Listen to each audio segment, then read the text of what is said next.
വേഗം വരുന്ന കർത്താവായ യേശു ക്രിസ്തുവിൻ്റെ നാമത്തിൽ എല്ലാ വിശുദ്ധന്മാർക്കും സ്നേഹവന്ദനം. കർത്താവിൻ്റെ കൃപയാൽ നമുക്ക് ഒരു ദിവസം കൂടി ദൈവവചനം പങ്കുവയ്ക്കുവാനുള്ള അവസരം നമുക്ക് ലഭിച്ചു. തിരുവെഴുത്ത് അറിയുന്നത് എത്ര ശ്രേഷ്ഠമാണ്.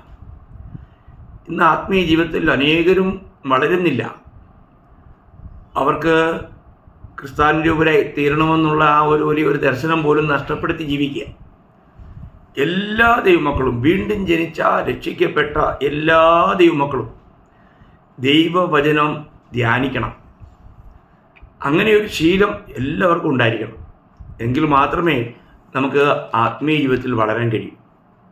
നമ്മൾ ഒരു കാര്യം പലപ്പോഴും ചിന്തിക്കുന്നത് എന്തുവാ, ഞങ്ങൾ ഫാമിലി പ്രയറുണ്ട്, പിന്നെ സമയം കിട്ടിയാൽ വല്ലപ്പോഴുമൊക്കെ ദൈവവചനം വായിക്കാറുണ്ട്.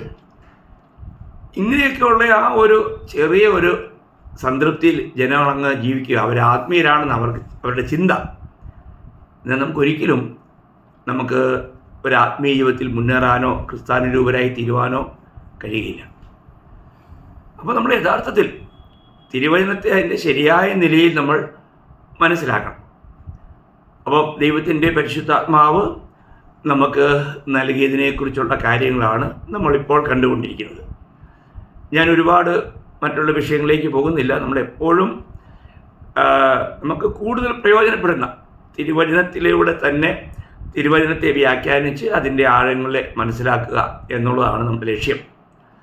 അപ്പം ഇവിടെ ഇന്നലെ നമ്മൾ കണ്ടത് എന്തുവാ, ദൈവത്തിൻ്റെ നമുക്ക് രക്ഷിക്കപ്പെട്ട എല്ലാവർക്കും ലഭിച്ച ഒന്നാമത്തെ ദാനം പരിശുദ്ധാത്മാവാണ്. അപ്പോൾ ഈ പരിശുദ്ധാത്മാവ് നമ്മൾ ചെയ്യുന്ന കാര്യങ്ങളെക്കുറിച്ചാണ് നമ്മൾ ചിന്തിച്ചത്. ആത്മാവ് ചെയ്യുന്ന 4 കാര്യങ്ങളിലെ ഒന്നാമത്തെ കാര്യമാണ് നമ്മൾ ഇന്നലെ ചിന്തിച്ചത്. ദൈവത്തിൻ്റെ വചനം അത് നമുക്ക് പ്രകാശിപ്പിച്ച് തരുന്നു. വചനം അത് ഗ്രഹിക്കുവാനായിട്ടുള്ള കൃപ ദൈവത്തിൻ്റെ പരിശുദ്ധാത്മാവാണ് നമുക്ക് തരുന്നത്. നമ്മൾ ആത്മാവിൽ കേൾക്കുന്നുവെങ്കിൽ മാത്രമേ നമുക്കത് ശരിയായിട്ട് ഗ്രഹിക്കാൻ കഴിയൂ.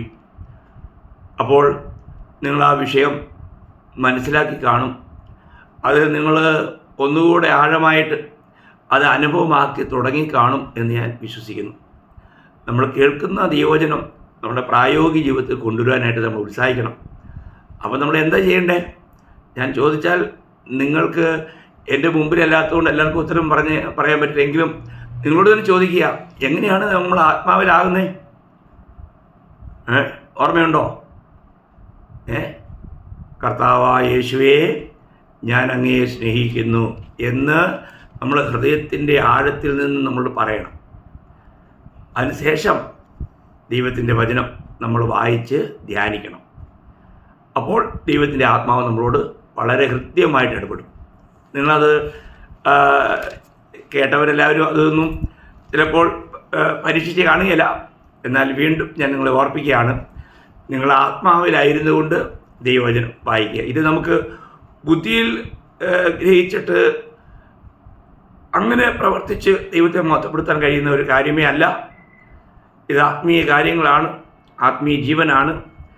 അതുകൊണ്ട് ദൈവത്തോടുള്ള ബന്ധത്തിൽ നമുക്ക് ദൈവത്തിൻ്റെ ആത്മാവിൻ്റെ സഹായം കൂടാതെ, ദൈവസഹായം കൂടാതെ, കർത്താവിനെ കൂടാതെ നമുക്ക് കർത്താവിനെ മഹത്വപ്പെടുത്തുന്ന ഒരു കാര്യവും ചെയ്യാൻ കഴിയില്ല. നമ്മൾ ചെയ്യുന്ന എത്ര നല്ല കാര്യമാണെങ്കിലും അത് ദൈവസന്നിധിയിൽ ദൈവത്തിന് ഗ്രഹണയോഗ്യമല്ല. അത് പ്രത്യേകം നമ്മൾ ചിന്തിക്കണം, നമ്മൾ മനസ്സിലാക്കണം. മനുഷ്യൻ്റെ ദൃഷ്ടിയിൽ ശ്രേഷ്ഠമായത് ദൈവത്തിന് അറപ്പാണെന്നൊരു വാക്യം ലൂക്കോസ് 16:15 അപ്പോൾ നമുക്ക് തോന്നിയതൊന്നുമല്ല നമ്മൾ ചെയ്യേണ്ടത്. നമുക്ക് തോന്നുന്ന ഏറ്റവും നല്ലതും ദൈവത്തിനത് സുഗ്രാഹ്യമാകണമെന്ന് വരുന്നില്ല. അപ്പോൾ ഇന്ന് ഞാൻ നിങ്ങളോട് അതിൻ്റെ രണ്ടാമത്തെ പോയിന്റ് പറയാൻ ആഗ്രഹിക്കുന്നത്, പരിശുദ്ധാത്മാവിനെ നമുക്ക് പരിശുദ്ധാത്മാവ് ചെയ്യുന്ന രണ്ടാമത്തെ കാര്യം, നമ്മൾ യോഹന്നാന്റെ സുവിശേഷം 16-ാം അധ്യായം അതിൻ്റെ 8 മുതൽ 11 വരെയുള്ള വാക്യങ്ങൾ ഞാനത് വായിക്കാം. അവൻ വരുമ്പോൾ പാപത്തെക്കുറിച്ചും നീതിയെക്കുറിച്ചും ന്യായവിധിയെക്കുറിച്ചും അവൻ ലോകത്തിന് ബോധം വരുത്തും. അപ്പോൾ ഇവിടെ പരിശുദ്ധാത്മാവ് ചെയ്യുന്ന 3 പ്രവൃത്തികളെക്കുറിച്ച് എടുത്തു പറഞ്ഞിരിക്കുക. എന്തൊക്കെയാണെന്ന് ശ്രദ്ധിക്കണേ. എന്തൊക്കെ ചെയ്യുന്നു? അവൻ വരുമ്പോൾ പാപത്തെക്കുറിച്ചും നീതിയെക്കുറിച്ചും ന്യായവിധിയെക്കുറിച്ചും അവൻ ലോകത്തിന് ബോധം വരുത്തും. എന്നിട്ട് ആ 3 കാര്യങ്ങളെയും ഒന്നുകൂടെ വിശദമാക്കുന്ന വാക്യങ്ങളാണ് അതിൻ്റെ 9, 10, 11 വാക്യങ്ങൾ. അതോടെ ചേർത്ത് വായിച്ചു കഴിഞ്ഞാൽ നമുക്ക് കാര്യങ്ങൾ ഗ്രഹിക്കാൻ ഒന്നും കൂടെ എളുപ്പമുണ്ട്. ഞാൻ അതോടെ വായിക്കാം. അപ്പോൾ അവർ എന്നിലേക്ക് വിശ്വസിക്കാത്തത് കൊണ്ട് പാപത്തെക്കുറിച്ചും, അപ്പോൾ കർത്താവിലേക്ക് വിശ്വസിക്കാത്തത് കൊണ്ട് പാപത്തെക്കുറിച്ചും വളരെ ശ്രദ്ധിക്കണം. 10-ാം വാക്യം, ഞാൻ പിതാവിൻ്റെ അടുക്കൽ പോവുകയും ഇനിമേൽ നിങ്ങൾ എന്നെ കാണുകയും ചെയ്യാത്തത് കൊണ്ട് നീതിയെക്കുറിച്ചും. 11-ാം വാക്യം, ഈ ലോകത്തിൻ്റെ അധിപൻ ന്യായം വിധിക്കപ്പെട്ടിരിക്കുന്നത് കൊണ്ട് ന്യായവിധിയെക്കുറിച്ചും തന്നെ. കണ്ടോ, ആ 3 കാര്യങ്ങളാണ് അതിൻ്റെ അടുത്തുള്ള വാക്യങ്ങളിൽ. അതിനെക്കുറിച്ച് ഒരു ചെറിയ വ്യാഖ്യാനം അവിടെ തന്നെ കർത്താവ് കൊടുത്തിട്ടുണ്ട്. നമ്മൾ ശ്രദ്ധിക്കണം, നമ്മൾ ഓരോ വാക്യങ്ങൾ വായിക്കുമ്പോൾ അതിനടുത്തുള്ള വാക്യങ്ങൾ വായിച്ച് നമ്മൾ ആ ധ്യാനിക്കുന്നത് എത്ര നല്ലതാണ്. അപ്പോൾ ഒന്ന്, ഇവിടെ നമുക്കറിയാം ഈ ലോകത്തിൽ ജനിക്കുന്ന എല്ലാ ആദാമ്യ സന്തതികളും ആദാമ്യ സന്തതിയായിട്ട് ജനിച്ചവരാണെങ്കിൽ അവരിൽ പാപമുണ്ട്. കാരണം പാപം എങ്ങനെ വന്നേ? ഏക മനുഷ്യനാൽ പാപവും പാപത്താൽ മരണവും ലോകത്തിൽ പ്രവേശിച്ചു. അങ്ങനെ എല്ലാവരും പാപം ചെയ്യാൻ മരണം എല്ലാവരിലും പറഞ്ഞിരിക്കുന്നു എന്നാണ് നമ്മൾ റോമാലേഖനം 5-ാം അധ്യായം 12-ാം വാക്യത്തിൽ വായിക്കുന്നത്. ശ്രദ്ധിക്കണേ. അപ്പോൾ ഇവിടെ എന്താണ്?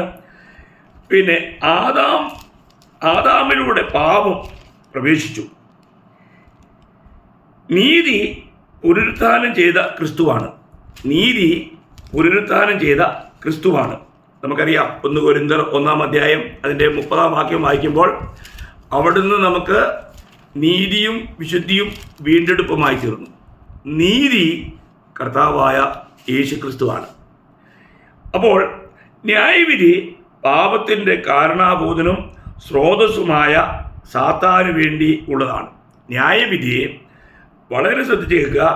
പാപത്തിൻ്റെ കാരണാഭൂതൻ, നമുക്കറിയാം പാപത്തിൻ്റെ കാരണാഭൂതൻ എന്ന് പറയുമ്പോഴത്തേക്കും പിശാചാണ് ഈ പാപത്തിൻ്റെ സ്രോതസ്. യഹൂദന്മാരുടെ കർത്താവ് പറഞ്ഞപ്പോൾ, നിങ്ങൾ പിശാചെന്ന പിതാവിൻ്റെ മക്കൾ, അവൻ ആദ്യം മുതൽ പാപം ചെയ്യുന്നു. അപ്പോൾ നമ്മൾ ഒരു കാര്യം മനസ്സിലാക്കണം, ഈ പാപത്തിൻ്റെ ഉറവ എന്നുള്ളത് അത് പിശാച. അപ്പോൾ ഇവിടെ വായിക്കുന്നത് പിന്നെ ന്യായവിധി പാപത്തിൻ്റെ കാരണാഭൂതനും സ്രോതസ്സുമായ സാത്താന് വേണ്ടിയുള്ളതാണ്. ആദാമിൽ നാം പാപത്തിൽ നിന്നും ജനിച്ചു. പാപത്തിൽ നിന്നും മോചിതരാകുവാനുള്ള ഏക മാർഗം ദൈവപുത്രനായ ക്രിസ്തുവിലേക്ക് വിശ്വസിക്കുക എന്നതാണ്. വളരെ ശ്രദ്ധിക്കണം. പാപത്തിൽ നിന്നുള്ള മോചനത്തിന് ഒരേ ഒരു മാർഗം ദൈവപുത്രനായ ക്രിസ്തുവിൽ വിശ്വസിക്കുക എന്നുള്ളത് മാത്രമാണ്. അപ്പോൾ അതാണ് നമ്മൾ ഇവിടെ 9-ാം വാക്യത്തിൽ വായിച്ചത്. അവരെ എന്നിലേക്ക് വിശ്വസിക്കാത്തത് കൊണ്ട് പാപത്തെക്കുറിച്ച്. കർത്താവിലേക്ക് വിശ്വസിക്കുക. നമുക്കറിയാം യോഹന്നാൻ 8-ാം അധ്യായം 24-ാം വാക്യത്തിൽ നമ്മൾ വായിക്കുന്നത് എന്താ? ഞാൻ അങ്ങനെയുള്ളവരെന്ന് നിങ്ങൾ വിശ്വസിക്കാൻ ഞാൻ ആ വാക്യം ഒന്ന് എടുത്ത് വായിക്കാം. യോഹന്നാൻ 8-ാം അധ്യായം അതിൻ്റെ 24-ാം വാക്യം. ആകയാൽ നിങ്ങളുടെ പാവങ്ങളിൽ നിങ്ങൾ മരിക്കും എന്ന് ഞാൻ നിങ്ങളോട് പറഞ്ഞു. ഞാൻ അങ്ങനെയുള്ളവൻ എന്ന് വിശ്വസിക്കാൻ നിങ്ങൾ നിങ്ങളുടെ പാവങ്ങളിൽ മരിക്കും എന്ന് പറഞ്ഞു. അപ്പോൾ കർത്താവായ യേശുക്രിസ്തുവാണ് യഥാർത്ഥത്തിലുള്ള നമുക്കുള്ള രക്ഷകൻ, നമ്മുടെ വീണ്ടെടുപ്പുകാരൻ, നമുക്ക് വേണ്ടി പ്രായശ്ചിത്തമായി തീർന്നവൻ എന്നുള്ളത് വിശ്വസിച്ചില്ല എങ്കിൽ നമ്മൾ പാപത്തിൽ മരിക്കുമെന്ന. പാപത്തിൻ്റെ കാര്യമൊക്കെ പറഞ്ഞപ്പോൾ യഹൂദന്മാർ വലിയ വീരോടുകൂടിയാണ് പറഞ്ഞേ. ഞങ്ങൾ പിന്നെ അടിമകളല്ല. അപ്പോഴും ഒരു അടിമയാ. കർത്താവോട് പറഞ്ഞു യോഹന്നാൻ 8:34. അതിന് യേശു, ആമേൻ ആമേൻ ഞാൻ നിങ്ങളോട് പറയുന്നു, പാപം ചെയ്യുന്നവനെല്ലാം പാപത്തിൻ്റെ ദാസനാകുന്നു. പാപം ചെയ്യുന്നവനെല്ലാം പാപത്തിൻ്റെ ദാസനാകുന്നു. അപ്പോൾ ഇവിടെ നമുക്ക് കാണാൻ കഴിയുന്ന ഒരു വലിയൊരു കാര്യം, നമുക്ക് ഈ പാപത്തിൽ നിന്നുള്ള നമുക്കുള്ള വിടുതൽ അത് കർത്താവായ യേശുക്രിസ്തുവിലുള്ള വിശ്വാസത്താൽ മാത്രം. സകല മാനവരാശിക്ക് വേണ്ടി ഇതല്ലാതെ മറ്റൊരു രക്ഷിക്കപ്പെടുവാൻ, നീതീകരിക്കപ്പെടുവാൻ മറ്റൊരു മാർഗം ഇല്ല എന്ന് വേദപുസ്തകം വളരെ കൃത്യമായി പറയുന്നു. അപ്പോൾ പരിശുദ്ധാത്മാവ് വരുമ്പോൾ പാപത്തെക്കുറിച്ചും നീതിയെക്കുറിച്ചും ന്യായവിധിയെക്കുറിച്ചും ലോകത്തിന് ബോധം വരുത്തും. അപ്പോൾ എങ്ങനെയാണ്? എന്നിൽ വിശ്വസിക്കാത്തത് കൊണ്ട് പാപത്തെക്കുറിച്ച്, ഞാൻ പിതാവിൻ്റെ അടുക്കൽ പോവുകയും ഇനിമേൽ നിങ്ങൾ എന്നെ കാണുകയും ചെയ്യാത്തത് കൊണ്ട് നീതിയെക്കുറിച്ച്, ഈ ലോകത്തിൻ്റെ അധിപൻ ന്യായം വിധിക്കപ്പെട്ടിരിക്കുന്നത് കൊണ്ട് ന്യായവിധിയെക്കുറിച്ച്. അപ്പോൾ നമ്മൾ ചിന്തിക്കുക, ഇവിടെ കർത്താവായ യേശുക്രിസ്തുവിൽ നമ്മൾ വിശ്വസിക്കുമ്പോൾ, നാം കർത്താവിലേക്ക് വരുമ്പോൾ അത് നമുക്ക് നീതിയായി ഭവിക്കുക. കർത്താവായ യേശുക്രിസ്തുവാണ് നമുക്ക് നീതിയായി ഭവിക്കുന്നത്. നമ്മൾ റോമാലേഖനം 3-ാം അധ്യായം അതിൻ്റെ 21-ാം വാക്യത്തിൽ നമ്മൾ വായിക്കുന്നത് ഇങ്ങനെയാണ്: ഇപ്പോഴോ ദൈവത്തിൻ്റെ നീതി വിശ്വസിക്കുന്ന എല്ലാവർക്കും യേശുക്രിസ്തുവിലെ വിശ്വാസത്താലുള്ള ദൈവനീതി തന്നെ ന്യായപ്രമാണം കൂടാതെ വെളിപ്പെട്ടു വന്നിരിക്കുന്നു. കേട്ടോ? കാരണം ന്യായപ്രമാണത്തിൻ്റെ പ്രവർത്തികളാൽ ഒരു ജഡവും ദൈവത്തിൻ്റെ സന്നിധിയിൽ നീതീകരിക്കപ്പെടുന്നില്ല. പറയുന്നൊരു സാരം, നമുക്ക് നല്ല നല്ല കാര്യങ്ങൾ ചെയ്ത് ഞാൻ ദൈവത്തിൻ്റെ സന്നിധിയിൽ കുഴപ്പമില്ലാതെ അങ്ങ് എത്തിച്ചേരുമെന്ന് വിചാരിച്ചാൽ ഒരിക്കലും സാധ്യമല്ല ദൈവമക്കളെ. ഇന്ന് അനേകരും നല്ല നല്ല പ്രവർത്തികളിലൂടെ കർത്താവിനെ പ്രസാദിപ്പിക്കാൻ ചിന്തിക്കുന്നവരും അതിനുവേണ്ടി പരിശ്രമിക്കുന്നവരൊക്കെ ഉണ്ട്. എന്നാൽ അവരുടെ നല്ല പ്രവർത്തികൾ കൊണ്ട് അവർക്കൊരിക്കലും നീതിമാന്മാരായി തീരാൻ കഴിയില്ല. അപ്പോൾ നമുക്ക് വേണ്ടി ദൈവം ഒരുക്കിയ രക്ഷാമാർഗം അത് വിശ്വസിക്കുകയും അംഗീകരിക്കുകയും ചെയ്യണം. ഇന്ന് എനിക്കറിയാം, നല്ല രീതിയിൽ ഈ ക്രിസ്തീയ മതത്തിൽ, ഞാൻ മതമെന്ന് പറയുമ്പോൾ നമുക്കറിയാം, റോമൻ കാത്തലിക്കോ അല്ലെങ്കിൽ യാക്കോബായ അല്ലെങ്കിൽ മാർത്തോമ, CSI, CNA ഇങ്ങനെയൊക്കെയുള്ള ഗ്രൂപ്പുകളിൽ വളരെ നല്ല ആദർശപരമായ നല്ല ജീവിതം നയിക്കുന്നവരുണ്ട്. ഒരു നല്ല സോഷ്യൽ വർക്കേഴ്സ്, അവർ വളരെ നല്ല ഹെൽപ്പൊക്കെ ചെയ്യും, ഒരുപാട് നല്ല പ്രവർത്തികളൊക്കെ ചെയ്യും. പക്ഷെ അവർ ദൈവത്തിൻ്റെ വചനം അത് അനുസരിക്കത്തില്ല. അത് കേൾക്കാനോ കേട്ടനുസരിക്കാനോ മനസ്സ് വയ്ക്കാറില്ല. അത് വലിയൊരു വഞ്ചനയാണ് പിശാചിൻ്റെ. നമ്മളൊരു കാര്യം, നമുക്ക് വേണ്ടി ദൈവം ഒരുക്കിയ രക്ഷാമാർഗമല്ലാതെ മറ്റൊരു മാർഗത്തിലൂടെ നമ്മൾ പോകുന്നത് വലിയ വിശ്വാസവഞ്ചനയാണ്. അത് വലിയൊരു പിശാചിൻ്റെ തട്ടിപ്പാണ്. അപ്പോൾ ഇവിടെ പൗലോസ് പറയുന്നത്, റോമാലേഖനം 3:21, ഇപ്പോഴോ ദൈവത്തിൻ്റെ നീതി വിശ്വസിക്കുന്ന എല്ലാവർക്കും യേശു ക്രിസ്തുവിലെ വിശ്വാസത്താലുള്ള ദൈവനീതി തന്നെ ന്യായപ്രമാണം കൂടാതെ വെളിപ്പെട്ടു വന്നിരിക്കുന്നു. നോക്കുക ദൈവമക്കളെ, ന്യായപ്രമാണം കൂടാതെ അത് വെളിപ്പെടുത്തി ദൈവം. അപ്പോൾ നമുക്ക് ഈ അതേ കാര്യം തന്നെ അതിൻ്റെ റോമർ 4-ാം അധ്യായം അതിൻ്റെ 24-25 വാക്യം, നമ്മുടെ അതിക്രമങ്ങൾ നിമിത്തം മരണത്തിന് ഏൽപ്പിച്ചും നമ്മുടെ നീതീകരണത്തിനായി ഉയർപ്പിച്ചുമിരിക്കുന്ന നമ്മുടെ കർത്താവായ യേശു ക്രിസ്തുവിനെ മരിച്ചവരിൽ നിന്നും ഉയർപ്പിച്ചവനിൽ വിശ്വസിക്കുന്ന നമുക്കും കണക്കിടുവാനുള്ളതാകയാൽ തന്നെ. സ്തോത്രം. മനസ്സിലാക്കണേ. അപ്പോൾ കർത്താവായ യേശു ക്രിസ്തുവിലുള്ള വിശ്വാസത്താൽ മാത്രമാണ് ഒരു വ്യക്തിക്ക് നീതീകരിക്കപ്പെടുവാൻ കഴിയുക എന്നുള്ള കാര്യം മറക്കരുത്. അപ്പോൾ അതുകൊണ്ട് ഇവിടെ വളരെ വ്യക്തമായിട്ട് പറയുകയാണ്, പരിശുദ്ധാത്മാവ് ഈ കാര്യം നമുക്ക് വെളിപ്പെടുത്തരും. അപ്പോൾ ആദാമിനുള്ള പാപത്തെക്കുറിച്ച് അനുദപിക്കാതെയും ദൈവപുത്രനായ ക്രിസ്തുവിലേക്കുള്ള വിശ്വാസം ഇല്ലാതെയും ഇരുന്നാൽ പാപത്തിൽ തന്നെ തുടരുകയും നിത്യതയോളം സാത്താനുള്ള ന്യായവിധിക്ക് നാം ഓഹരിക്കാരാകുകയും ചെയ്യും. അത് ഒരു ഭയങ്കര മുന്നറിയിപ്പാണ്. നമ്മൾ കർത്താവ് പറയുന്ന ഒരു വാക്യം മത്തായി 25:41 നമുക്ക് കാണാൻ കഴിയും. പിന്നെ അവൻ ഇടത്തുള്ളവരോട്, ശപിക്കപ്പെട്ടവരെ, എന്നെ വിട്ട് പിശാചിനും അവൻ്റെ ദൂതന്മാർക്ക് ഒരുക്കിയിരിക്കുന്ന നിത്യാഗ്നിയിലേക്ക് പോകുവിൻ. ദൈവം ഒരിക്കലും നരകം ഒരുക്കിയത് മനുഷ്യന് വേണ്ടിയല്ല എന്നുള്ള കാര്യം നിങ്ങൾക്കറിയാം. അതാർക്ക് വേണ്ടിയാ? പിശാചിനും അവൻ്റെ ദൂതന്മാർക്കും വേണ്ടിയാണ്. എന്നാൽ കർത്താവിനെ വിശ്വസിക്കാത്ത, ദൈവവചനം അനുസരിക്കാത്ത, ഈ അനുസരണക്കേട് ഉള്ള എല്ലാവർക്കും അങ്ങോട്ട് പോകേണ്ടി വരും. അപ്പോൾ ഒന്നാമത്തെ പാപം അനുസരണക്കേടായിരുന്നല്ലോ. റോമർ 5:19 വായിക്കുന്നു. അപ്പോൾ ഇന്നും അതേ അനുസരണക്കേടാണെന്ന് ജനങ്ങളിലേക്ക് ഈ ശത്രു കുത്തിവെക്കുന്നത്. അപ്പോൾ ഇവിടുത്തെ ഏറ്റവും വലിയ വിഷയം എന്ന് പറഞ്ഞാൽ, നമ്മൾ ലോകത്തിന് പരിശുദ്ധാത്മാവ് എന്ത് ചെയ്യുന്നു?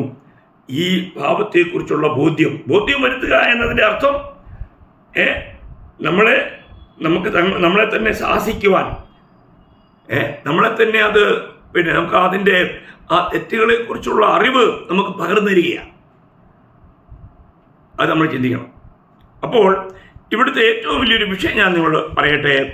ഒന്ന്, നമുക്ക് കർത്താവിനുള്ള വിശ്വാസം ഇല്ല എങ്കിൽ അവൻ പാപിയായി പാപത്തിൽ മരിച്ച് നിത്യാഗ്നിയിലേക്ക് പോകാനിടയാവും. എന്നാൽ കർത്താവിൽ നമ്മൾ വിശ്വസിച്ചാൽ നമ്മൾ നീതിമാന്മാരായി തീരും, നമ്മൾ നീതീകരിക്കപ്പെടും. അതിനുവേണ്ടിയാണ് പിതാവ് പുത്രനെ നൽകിയത്. ഈ ഒരു സത്യം എത്ര വലിയൊരു കാര്യമാണ്. പൗലോസ്ലീഹ പോലും പറയുന്ന വളരെ അനുഗ്രഹിക്കപ്പെട്ട ഒരു കാര്യം. പൗലോസ്ലീഹ വളരെ വാസ്തവത്തിൽ വളരെ നീതിമാനായി ജീവിച്ചൊരു വ്യക്തിയാണ്, നിങ്ങൾക്കറിയാം. എന്നാൽ തൻ്റെ നീതി കൊണ്ട് തനിക്ക് ഒരിക്കലും സ്വർഗത്തിലെത്താൻ കഴിയില്ല എന്ന് തനിക്ക് കൃപയാൽ ദൈവം വെളിപ്പെടുത്തി കൊടുത്തു. അതുകൊണ്ട് താൻ പറയുന്നൊരു വാക്യം വളരെ ശ്രദ്ധേയമാണ്. ഫിലിപ്പ് ലേഖനം 3-ാം അധ്യായം അതിൻ്റെ 9-ാം വാക്യം. ഞാൻ ക്രിസ്തുവിനെ നേടേണ്ടതിനും ന്യായപ്രമാണത്തിൽ നിന്നുള്ള എൻ്റെ സ്വയനീതിയല്ല. അത് നോക്കണേ. ഞാൻ ക്രിസ്തുവിനെ നേടേണ്ടതിനും ന്യായപ്രമാണത്തിൽ നിന്നുള്ള എൻ്റെ സ്വന്തം നീതിയല്ല, ക്രിസ്തുവിനുള്ള വിശ്വാസം മൂലം ദൈവം വിശ്വസിക്കുന്നവർക്ക് നൽകുന്ന നീതി തന്നെ ലഭിച്ച് അവനിലിരിക്കേണ്ടതിനും. കണ്ടോ, എത്ര ഗഹനമാ വാക്യപ്രയോഗം. അപ്പോൾ താൻ തൻ്റെ അവസ്ഥയെക്കുറിച്ച് നമുക്കറിയാം. അതിനു മുൻപ് ആ 3-ാം അധ്യായത്തിൽ തന്നെ 4-5 വാക്യങ്ങളൊക്കെ വായിക്കുമ്പോൾ തൻ്റെ ആ പഴയ അവസ്ഥയെക്കുറിച്ച് പറയുന്നുണ്ട്. പക്ഷേ എനിക്ക് ജഡത്തിലും ആശ്രയിപ്പാൻ വകയുണ്ട്, മറ്റാർക്കാനും ജഡത്തിൽ ആശ്രയിക്കാം എന്ന് തോന്നിയാൽ എനിക്ക് അധികം. 8-ാം നാളിൽ പരിച്ഛേദനയേറ്റവൻ, ഇസ്രായേൽ ജാതിക്കാരൻ, ബെന്യാമിൻ ഗോത്രക്കാരൻ, എബ്രായനിൽ നിന്ന് ജനിച്ച എബ്രായൻ, ന്യായപ്രമാണം സംബന്ധിച്ച് പരീശൻ, ശുഷ്കാന്തി സംബന്ധിച്ച് സഭയെ ഉപദ്രവിച്ചവൻ, ന്യായപ്രമാണത്തെ നീതി സംബന്ധിച്ച് അനന്യൻ. ഉണ്ടോ? ഇങ്ങനെയൊക്കെയുള്ള അനേക വിശിഷ്ട ഗുണങ്ങൾ ഉള്ള ഒരു വ്യക്തിയായിരുന്നു പൗലോസ്ലീഹ. എന്നാൽ തൻ്റെ ഈ അവസ്ഥയിലും തനിക്ക് സ്വർഗരാജ്യ പ്രവേശനമില്ല എന്ന് തനിക്ക് വെളിപ്പെട്ടു. അതുകൊണ്ടാണ് ഈ 9-ാം വാക്യത്തിൽ താൻ പറഞ്ഞത്, എൻ്റെ സ്വന്തം നീതിയല്ല, ക്രിസ്തുവിലുള്ള വിശ്വാസം മൂലം ദൈവം വിശ്വസിക്കുന്നവർക്ക് നൽകുന്ന നീതി തന്നെ ലഭിച്ച് അവനിൽ വസിക്കുവാൻ. ഉണ്ടോ? അതാ പ്രിയമുള്ളവരെ, നമ്മൾ കർത്താവായ യേശു ക്രിസ്തുവിൽ വിശ്വസിക്കുന്നില്ല എങ്കിൽ നമുക്കൊരിക്കലും നീതീകരിക്കപ്പെടാൻ കഴിയില്ല. നാം നീതിമാന്മാരായി സ്വർഗം നമ്മളെ കൈക്കൊള്ളുകയില്ല. ലോകത്തിൽ എത്ര പരമഭക്തനായിട്ട് ജീവിച്ചാലും ആ വ്യക്തിക്ക് ഒരിക്കലും ദൈവസേനയിൽ പോയി നിൽക്കാൻ കഴിയില്ല. അതുകൊണ്ടാണ് നമ്മൾ 2 കൊരിന്ത്യർ 5-ാം അധ്യായത്തിൻ്റെ 21-ാം വാക്യത്തിൽ പൗലോസ്ലീഹ പറയുന്ന ആ വാക്യം വളരെ വിലപ്പെട്ടൊരു വാക്യമാണ്. 2 കൊരിന്ത്യർ 5:21. പാപം അറിയാത്തവനെ നാം അവനിൽ ദൈവത്തിൻ്റെ നീതിയാകേണ്ടതിന് അവൻ നമുക്ക് വേണ്ടി പാപമാക്കി. എത്ര ഭയങ്കര വാക്യങ്ങളല്ലേ, നമ്മൾ ചിന്തിക്കണം. അപ്പോൾ നമുക്ക് വേണ്ടി കർത്താവ് പാപമാക്കപ്പെട്ടു എന്നുള്ള ആ ഒരു വലിയ യാഥാർത്ഥ്യം എല്ലാ വിശുദ്ധന്മാരും തിരിച്ചറിയണം. അവിടുന്ന് നമുക്ക് വേണ്ടി പാപമാക്കപ്പെട്ടു. അപ്പോൾ ഇവിടെ നമ്മൾ ഏറ്റവും വളരെ ശ്രദ്ധിക്കേണ്ട ഒരു കാര്യം ഞാൻ നിങ്ങൾ ഓർപ്പിക്കട്ടെ. കർത്താവ് യേശു ക്രിസ്തുവാണ് നമ്മുടെ നീതി. നമ്മൾ 1 കൊരിന്ത്യർ 1-ാം അധ്യായത്തിന് 30-ാം വാക്യം വളരെ എപ്പോഴും ഓർത്തിരിക്കേണ്ട ഒരു വാക്യം തന്നെയാണ് ആ വാക്യം. അതിൻ്റെ 30-ാം വാക്യം, പിന്നെ നിങ്ങളോ അവനാൽ ക്രിസ്തുയേശുവിൽ ഇരിക്കുന്നു, അവൻ നമുക്ക് ദൈവത്തെങ്കിൽ നിന്നും ജ്ഞാനവും നീതിയും ശുദ്ധീകരണവും വീണ്ടെടുപ്പുമായി തീർന്നു. അപ്പോൾ നിങ്ങളോ അവനാൽ ക്രിസ്തുയേശുവിൽ ഇരിക്കുന്നു. നോക്കണം, നമ്മൾ ഒരു വ്യക്തി രക്ഷിക്കപ്പെടുന്നത് നിശ്ചയമായും ദൈവത്തിൻ്റെ കൃപയാണ്. അങ്ങനെ രക്ഷിക്കപ്പെടുന്ന വ്യക്തിയെ പിതാവ് ക്രിസ്തുവിലാക്കി വയ്ക്കുക. അങ്ങനെ ഈ കർത്താവ് നമുക്ക് എന്തൊക്കെയായി തീർന്നു? അവിടുന്ന് നമുക്ക് ദൈവത്തിൽ നിന്നും ജ്ഞാനവും നീതിയും ശുദ്ധീകരണവും വീണ്ടെടുപ്പുമായി തീർന്നു. അങ്ങനെയുള്ള വ്യക്തിയാണ് യഥാർത്ഥത്തിൽ ചഞ്ചലചിത്തനാകാതെ ധൈര്യമായിട്ട് കർത്താവിൻ്റെ വരവിൽ ഞാനും കർത്താവിനോട് കൂടെ ഉണ്ടായിരിക്കുമെന്ന് പറയാനായിട്ട് കഴിയുന്നത്. ദൈവമക്കളെ, ഇതെത്ര വലിയൊരു കാര്യമാണ്. അപ്പോൾ നമുക്ക് ഈ ദൈവത്തിൻ്റെ വചനം കേൾക്കുമ്പോൾ നമുക്ക് പാപബോധം പോലും വരുത്തുന്നത് ഈ ദൈവത്തിൻ്റെ പരിശുദ്ധാത്മാവല്ലേ. നമുക്കറിയാം, പെന്തക്കോസ്ത് നാളിൽ പത്രോസ് നിന്ന് പ്രസംഗിച്ചപ്പോൾ ഇത് കേട്ട ജനം അവർക്ക് പാപബോധമുണ്ടായി. അവർ ചോദിക്കുന്നൊരു ചോദ്യമുണ്ട്. പിന്നെ അപ്പോസ്തല പ്രവൃത്തി 2-ാം അധ്യായം അതിൻ്റെ 37-ാം വാക്യം. ഇത് കേട്ടിട്ട് അവർ ഹൃദയത്തിൽ കുത്തുകൊണ്ട് പത്രോസിനോടും ശേഷം അപ്പോസ്തലന്മാരോടും, സഹോദരന്മാരായ പുരുഷന്മാരെ, ഞങ്ങൾ എന്തു ചെയ്യേണ്ടു എന്ന് ചോദിച്ചു. അപ്പോൾ ദൈവത്തിൻ്റെ പരിശുദ്ധാത്മാവ് അവർക്ക് എന്ത് ചെയ്തു? അവർക്ക് പാപബോധം വരുത്തി. എങ്ങനെ ഇനി ഞങ്ങൾക്ക് ഈ പാപത്തിൽ നിന്നും രക്ഷിക്കപ്പെടാം, എങ്ങനെ പാപമോചനം പ്രാപിക്കാം എന്ന് അറിയുവാനുള്ള ഒരു വലിയ ത്വര അവരിലുണ്ടായി. അതാ പരിശുദ്ധാത്മാവിൻ്റെ പ്രവൃത്തി. അന്ന് പത്രോസ് ഒരൊറ്റ പ്രസംഗത്തിൽ ഏകദേശം 3000 പേര് രക്ഷിക്കപ്പെടാനിടയായെന്നല്ലേ നമ്മളോട് വായിക്കുന്നേ. ഇന്ന് 3000 പ്രസംഗം പ്രസംഗിച്ചാൽ ഒരെണ്ണം രക്ഷിക്കപ്പെടുവാനായിട്ട് കഴിയുന്നില്ല. അതുപോലെ പാപത്തിൻ്റെ പ്രസരം വർദ്ധിച്ചിരിക്കുക. എനിക്ക് നല്ല ഓർമ്മയുണ്ട്. ഞാൻ അവധിക്കൊക്കെ നാട്ടിലേക്ക് ട്രെയിനിൽ പോകുമ്പോൾ ട്രെയിനിലിരുന്ന് വചനം പറയുമ്പോൾ തന്നെ ജനങ്ങൾ അവിടെ മുഴങ്കാൽ മടക്കിയിട്ട് കർത്താവിനെ രക്ഷിതാവായിട്ട് സ്വീകരിക്കുമായിരുന്നു. 84-85 കാര്യങ്ങളാണ് ഞാൻ പറയുന്നത്. പ്രിയമുള്ളവരെ, ഇത് വളരെ വിലപ്പെട്ടൊരു കാര്യമാണ്. ഒരു വളരെ ശക്തമായിട്ട് ദൈവത്തിൻ്റെ ആത്മാവ് ഇടപെട്ടുകൊണ്ടിരുന്ന ഒരു കാലഘട്ടമാണ്. ഈ മൊബൈലും കാര്യങ്ങളൊക്കെ വന്നതിന് ശേഷം ജനങ്ങൾക്ക് സുവിശേഷത്തോട് യാതൊരു താല്പര്യവുമില്ല. ഇന്ന് എവിടെ നോക്കിയാലും പാവം അതുപോലെ പെരുകി. നമ്മൾ മനസ്സിലാക്കണം, നമ്മൾ നോഹയുടെ കാലത്തെയും അതിക്രമിച്ചുകൊണ്ടുള്ള ഒരു വല്ലാത്തൊരു കാലഘട്ടത്തിലാണ് നമ്മൾ ജീവിക്കുന്നത്. ഏത് സമയവും കർത്താവ് വരും. നമ്മൾ എടുക്കപ്പെടുന്ന അല്ലെങ്കിൽ കർത്താവിൻ്റെ വരവ് സംഭവിക്കുന്ന തലമുറയാകുന്നു എന്നുള്ളത് യാതൊരു സംശയവുമില്ല. അതുകൊണ്ട് തന്നെ ദൈവത്തിൻ്റെ പരിശുദ്ധാത്മാവ് വീണ്ടും പ്രാപിച്ച ആത്മാവുള്ള ക്രിസ്തുവിൻ്റെ ആത്മാവുള്ള എല്ലാവരും ഈ ആത്മാവിനാൽ നമുക്ക് വരുത്തുന്ന പാപബോധം ഇന്ന് അനേകർക്കും അവരുടെ ജീവിതത്തിൽ ആത്മാവിനൊരു ഇടപെടൽ പോലും കാണുന്നില്ല. നമുക്കറിയാം, ഒരു പൂച്ച എലിയെ കൊന്നാലും പൂച്ച വളരെ ശാന്തമായി പോയി കിടന്നുറങ്ങും. എന്നാൽ ഒരു മനുഷ്യനെ കൊന്നാൽ അവനൊരിക്കലും ശാന്തമായിരിക്കാൻ പറ്റില്ല. കാരണം അവൻ്റെ കോൺഷ്യസ് അവനെ ദോഷിയാണ്, പാപിയാണെന്ന് വിധിച്ചുകൊണ്ടിരിക്കും. അങ്ങനെ ഒരു ലോക മനുഷ്യനോട് ഇത്ര ഇടപെടുമെങ്കിൽ, പ്രിയമുള്ളവരെ, വീണ്ടും ജനിച്ച ഒരു ദൈവത്തിൻ്റെ പൈതൽ ദൈവത്തിനെതിരെ ഒരു പാപം ചെയ്യുമ്പോൾ പരിശുദ്ധാത്മാവ് ഉടനെ തന്നെ ആ ഇൻഡിക്കേറ്റർ അതവന് ലഭിക്കും. അവന് ആ അവസ്ഥയിൽ തുടരാൻ കഴിയില്ല. ഉടനെ പരിശുദ്ധാത്മാവ് ഓർപ്പിക്കും. അതുകൊണ്ട് നമുക്ക് ശരിയായ നിലയിൽ ശരിക്കും ഒരു ആത്മീയനായി വീണ്ടും ജനിച്ച ഒരു ദൈവപൈതൽ ചെറിയ തെറ്റുകളെ പോലും ദൈവത്തിൻ്റെ പരിശുദ്ധാത്മാവിനെ ഉണർത്തും. അങ്ങനെ ഉണർത്തപ്പെടുന്ന ഒരു അനുഭവം. അതുകൊണ്ടാണ് നമുക്ക് ഡെയിലി 1 കൊരിന്ത്യർ 15:31 നമ്മൾ വായിക്കുന്നുണ്ട്. പൗലോസ് പോലും പറയുന്നതുവാ, ഞാൻ ദിവസേന മരിക്കുന്നു. നമുക്ക് മരിക്കുവാനും മരിപ്പിക്കപ്പെടുവാനും മാനസാന്തരപ്പെടുവാനും എല്ലാം ഓരോ ദിവസവും ഇടയാകണം. അത് ഈ ആത്മാവിൻ്റെ ഇടപെടലാണ്. നമ്മളിൽ തെറ്റ് കാണുമ്പോൾ ഉടനെ നമുക്ക് അനുതാപം ഉണ്ടാവും, മാനസാന്തരം ഉണ്ടാവും, നമ്മൾ തെറ്റുകൾ ഏറ്റു പറയും. എന്നാൽ ഇന്ന് ഈ തലമുറയിൽ ഇങ്ങനെയുള്ള കാര്യങ്ങളൊക്കെ വളരെ അപൂർവമായി നടക്കത്തുള്ളൂ. അപ്പോൾ ഇവിടെ നമ്മൾ വളരെ വ്യക്തമായി മനസ്സിലാക്കേണ്ടത്, ദൈവത്തിൻ്റെ ആത്മാവ് വചനം കേൾക്കുന്നതോട് ഇടപെടുമ്പോഴാണ് ഒരു വ്യക്തിക്ക് പാപത്തെക്കുറിച്ചും നീതിയെക്കുറിച്ചും ന്യായവിധിയെക്കുറിച്ചും ബോധ്യം വരുത്തുന്നത്. ഒരു സംഭവം നമ്മൾ അപ്പോസ്തലപ്രവൃത്തി 24:25 ഫെലിക്സ് രാജാവിനെ കുറിച്ച് പൗലോസ്ലീഹ അവിടെ ഇത് പറയുമ്പോൾ അതിൻ്റെ 24-ാം അധ്യായത്തിൻ്റെ 25-ാം വാക്യത്തിലാണ് ഞാൻ വായിക്കാം. സ്തോത്രം. 24-25. ഓക്കെ. എന്നാൽ അവൻ 24 വരെ വായിക്കാം. കുറേ നാൾ കഴിഞ്ഞിട്ട് ഫെലിക്സ് യഹൂദ സ്ത്രീയായ തൻ്റെ ഭാര്യ ദ്രുസില്ലയുമായി വന്ന് പൗലോസിനെ വരുത്തി ക്രിസ്തുവേശുവിലുള്ള വിശ്വാസത്തെക്കുറിച്ച് അവൻ്റെ പ്രസംഗം കേട്ടു. എന്നാൽ അവൻ നീതി, ഇന്ദ്രിയ ജയം, വരുവാനുള്ള ന്യായവിധി എന്നിവയെക്കുറിച്ച് സംസാരിക്കുമ്പോൾ ഫെലിക്സ് ഭയപരവശനായി.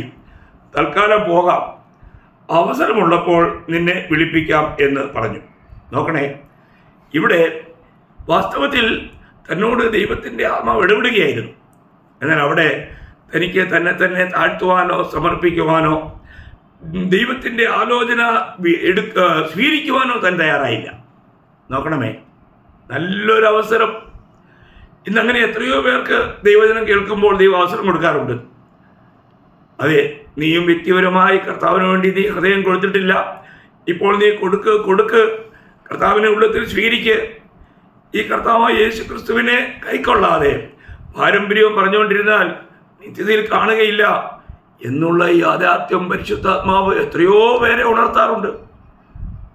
പക്ഷെ അവരുടെ ചിന്ത എന്തുവാ? ഫെലിക്സിനെ പോലെ ഭയമാ, സ്ഥാനം പോകും, കസര തെറിക്കും, ലോകത്തിൻ്റെതായിരിക്കുന്ന ബഹുമാനങ്ങളൊക്കെ നഷ്ടപ്പെടും. ഇങ്ങനെയുള്ള പല ചിന്താഗതികളിൽ അവർ കുടുങ്ങിപ്പോവുകയാണ്. പ്രിയമുള്ളവരെ, നമ്മൾക്ക് ദൈവത്തിൻ്റെ വചനം കേൾക്കുമ്പോൾ ദൈവത്തിൻ്റെ ആത്മാവ് നമ്മളെ സഹായിക്കുന്നുണ്ട്. ഈ സത്യത്തെ ഫോളോ ചെയ്യുവാൻ, ഈ സത്യത്തെ സ്വീകരിക്കുവാൻ, അംഗീകരിക്കുവാൻ. ആ സമയത്ത് ഈ ആത്മാവിൻ്റെ പ്രവർത്തനങ്ങൾക്ക് നമ്മൾ വിധേയപ്പെടുമ്പോൾ നമുക്ക് യഥാർത്ഥമായിരിക്കുന്ന രക്ഷാനിർണയം, യഥാർത്ഥമായ വീണ്ടും ജനനത്തിൻ്റെ അനുഭവം, ക്രിസ്തുവിലായി ഒരു പുതിയ സൃഷ്ടിയായിത്തീരുന്ന അനുഭവം നമുക്ക് പ്രാപിക്കുവാനിടയായിത്തീരും. വളരെ വിലപ്പെട്ട കാര്യമാണ്. അപ്പോൾ എനിക്ക് നിങ്ങളോട് പറയാനുള്ളത്, പിന്നെ ദൈവം തൻ്റെ ആത്മാവിനെ നമുക്ക് പകർന്നിരിക്കുന്നത് ഈ കാര്യത്തിലാണ്. പാപത്തെക്കുറിച്ചും നീതിയെക്കുറിച്ചും ന്യായവിധിയെക്കുറിച്ചും ബോധം വരുത്തും. അപ്പോൾ നമുക്ക് നമ്മുടെ ജീവിതത്തിൽ ഈ അനുഭവം നമുക്കുണ്ടാകണം. നമുക്കറിയാം, എമ്മോസിലേക്ക് പോയ ശിഷ്യന്മാരോട് കർത്താവ് തിരുവചനം പറഞ്ഞുകൊണ്ടിരുന്നപ്പോൾ അവർക്കുണ്ടായ അനുഭവത്തെക്കുറിച്ച് പറയുമ്പോൾ നമ്മൾ ലൂക്കോസ് 24:32 വാക്യത്തിൽ, ലൂക്കോസ് 24 അതിൻ്റെ 32 വാക്യം, ഞാനത് അതോടൊക്കെ വായിച്ചോട്ടെ. 24:32. അവൻ വഴിയിൽ നമ്മോട് സംസാരിച്ച് തിരുവെഴുത്തുകളെ തെളിയിക്കുമ്പോൾ നമ്മുടെ ഹൃദയം നമ്മുടെ ഉള്ളിൽ കത്തിക്കൊണ്ടിരുന്നില്ലയോ എന്ന് അവർ തമ്മിൽ പറഞ്ഞു. അതാ ഈ കത്തൽ എവിടുന്നാണ് ഉണ്ടാകുന്നത്? ഇതാ ആത്മാവിൻ്റെ പ്രവൃത്തി. ദൈവത്തിൻ്റെ ആത്മാവ് ഇടപെടുകയാണ്, ഒരു കത്തല്. അപ്പോൾ നമ്മൾ യഥാർത്ഥമായും ആ സമയത്ത് നമ്മൾ ദൈവസേനയിൽ നമ്മളെ തന്നെ താഴ്ത്തുമ്പോൾ, സമർപ്പിക്കുമ്പോൾ നമുക്ക് ദൈവത്തിൻ്റെ പരിശുദ്ധാത്മാവിൽ നമുക്ക് വീണ്ടും ജനിക്കുവാനായിട്ട് ഇടയായിത്തീരും. വളരെ വിലപ്പെട്ട ഇത് ദൈവം നമ്മളെ സഹായിക്കുക. കർത്താവിനെ കൈക്കൊണ്ടുകൊണ്ട് കർത്താവിന് വേണ്ടി ജീവിക്കുവാൻ, കർത്താവിനെ സാക്ഷിയാകുവാൻ, പാവമോചനം പ്രാപിച്ച് ഒരു ദൈവവചനായി തീരുവാൻ, ഒരു വിശുദ്ധനായി തീരുവാൻ, ഒരു നീതിമാനായി തീരുവാൻ ദൈവം നമ്മളെ സഹായിക്കുന്നതാണെന്ന് പലരും മനസ്സിലാക്കാറില്ല. ദൈവത്തിൻ്റെ നമ്മളോടുള്ള ഇടപെടലാണ്, അത് നമ്മൾ മനസ്സിലാക്കണം. അതുകൊണ്ട് ഈ അവസരം എല്ലാ ദൈവമക്കളോടും ഞാൻ പറയട്ടെ, നമുക്ക് ഈ വചനങ്ങൾ കേൾക്കുമ്പോൾ ദൈവത്തിൻ്റെ പരിശുദ്ധാത്മാവിൻ്റെ ഇടപെടൽ എൻ്റെ ജീവിതത്തിൽ ഉണ്ടാകുന്നുണ്ടോ? ഈ പരിശുദ്ധാത്മാവ് എൻ്റെ ജീവിതത്തിൽ പാപത്തെക്കുറിച്ചും നീതിയെക്കുറിച്ചും ന്യായവിധിയെക്കുറിച്ചും ബോധ്യം വരുത്തുന്നുണ്ടോ? അത് നമ്മൾ അറിയണം. ഇതിനെല്ലാം നമുക്ക് പറഞ്ഞു തരുന്നത് ദൈവത്തിൻ്റെ ആത്മാവാണ്. അതുകൊണ്ട് യഥാർത്ഥമായും ക്രിസ്തുവിൽ വിശ്വസിച്ച് കർത്താവിലൂടെ നമുക്ക് ലഭിക്കുന്ന ഈ പാപക്ഷമയുടെ അനുഭവം പ്രാപിച്ച് ഞാൻ ഇന്ന് ക്രിസ്തുവിൽ ഞാൻ നീതിമാനാണ്, ഒരു വിശുദ്ധനാണ് എന്നുള്ള ഉറപ്പ് പ്രാപിച്ച് വരാനിരിക്കുന്ന ആ ശിക്ഷാവിധി എനിക്കില്ല. കാരണം റോമർ 8:1 വായിക്കുന്നുണ്ട്, അതുകൊണ്ട് ക്രിസ്തു യേശുള്ളവർക്ക് ഒരു ശിക്ഷാവിധിയുമില്ല. എന്നാൽ ന്യായവിധി ഉണ്ട് കേട്ടോ. നമ്മൾ ഒരിക്കൽ ന്യായാസനത്തിന് മുമ്പിൽ നിൽക്കണം. നമ്മൾ ശരീരത്തിൽ ഇരുന്ന് ചെയ്തത് നല്ലതാകിലും തീയതാകിലും അതിന് തക്കവണ്ണം പ്രാപിക്കുവാൻ, അത് പ്രതിഫലം പ്രാപിക്കാൻ വേണ്ടിയിട്ടാണ്. അത് നമുക്ക് നിത്യാഗ്നിയിലേക്ക് വിടാനുള്ള ആ ശബ്ദം കേൾക്കാൻ വേണ്ടിയല്ല. അപ്പം അതുകൊണ്ട് രക്ഷിക്കപ്പെട്ടു എന്നുള്ള ഉറപ്പ് നമുക്കുണ്ടായിരിക്കണം. ഇന്നും പരിശുദ്ധാത്മാവ് എന്നിൽ ഉണ്ടെന്നും ഈ ആത്മാവ് എനിക്ക് എൻ്റെ ജീവിതത്തിൽ ഉണ്ടാകുന്ന തെറ്റുകളെ, കുറവുകളെ എനിക്ക് ചൂണ്ടിക്കാണിക്കുകയും മാനസാന്തരപ്പെടുവാൻ ദൈവകൃപ എനിക്ക് തന്ന് ഓരോ ദിവസവും വിശുദ്ധിയിൽ നീതീകരിക്കപ്പെട്ടവനായി കർത്താവിനോട് ചേർന്ന് ജീവിക്കുവാൻ എനിക്ക് കഴിയുന്നു എന്നും നമ്മൾ ഉറപ്പുവരുത്തണം. ഇത് ദൈവത്തിൻ്റെ ആത്മാവ് നടത്തുന്ന ഒരേയൊരു ദൈവമക്കൾ. അങ്ങനെ നടത്തപ്പെടുന്ന ഒരനുഭവം വളരെ എത്ര നല്ല അനുഗ്രഹീതമായ കാര്യമാണ്. അതുകൊണ്ട് ഈ അനുഭവം പ്രാപിച്ച് കർത്താവിൻ്റെ വരവിന് വേണ്ടി ഒരുങ്ങിയിരിക്കാൻ കർത്താവ് സഹായിക്കട്ടെ. അപ്പോൾ ഞാൻ ആത്മാവ് ചെയ്യുന്ന 4 കാര്യങ്ങളിൽ 2 കാര്യം പറഞ്ഞു. ഒന്ന്, ദൈവത്തിൻ്റെ വചനത്തെ നമുക്ക് പ്രകാശിപ്പിച്ചു തരുന്നു, അതിൻ്റെ ശരിയായ അർത്ഥം നമുക്ക് പഠിപ്പിച്ചു തരുന്നു. 2, പാപത്തെക്കുറിച്ചും നീതിയെക്കുറിച്ചും ന്യായവിധിയെക്കുറിച്ചും നമുക്ക് ബോധ്യം തരുന്നു. ബാക്കി 2 കാര്യങ്ങൾ കർത്താവ് അനുവദിച്ചാൽ, കർത്താവിൻ്റെ വരവ് താമസമുണ്ടായാൽ അടുത്ത ക്ലാസ്സിൽ, അടുത്ത ആഴ്ച വ്യാഴം വെള്ളി ആ ദിവസങ്ങളിൽ ഞാൻ നിങ്ങളുമായി പങ്കുവയ്ക്കാമെന്ന് ആഗ്രഹിക്കുന്നു. സമയമായതുകൊണ്ട് ഇവിടെ നിർത്തട്ടെ. ദൈവമായ കർത്താവ് നിങ്ങളെല്ലാവരെയും ധാരാളം അനുഗ്രഹിക്കട്ടെ, സഹായിക്കട്ടെ. ദൈവനാമത്തിന് മഹത്വം ഉണ്ടാകട്ടെ. ആണ്.